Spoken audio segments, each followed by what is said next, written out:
যেমন ধরেন আমরা সবাই জানি যে রাত জাগা শরীরের জন্য ভালো না, সবাই বলেন, শিখলেন এইটা, জানেন এইটা, কিন্তু করেন কি? সবাই যা করে তাই, উল্টাটা। আমি কি জানি সেটা ইম্পর্টেন্ট না, আমি কি করি সেটা ইম্পর্টেন্ট।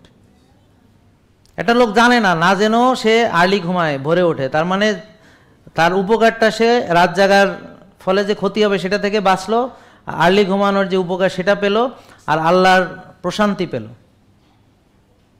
মনে আল্লাহর প্রশান্তি তখনই আসবে যখনই আপনি সেই সময় ঘুমাবেন যে সময় আল্লাহ ঘুমাতে বলেছে, আর সেই সময় উঠে ইবাদত করবেন যখন আল্লাহ ইবাদত করতে বলেছে।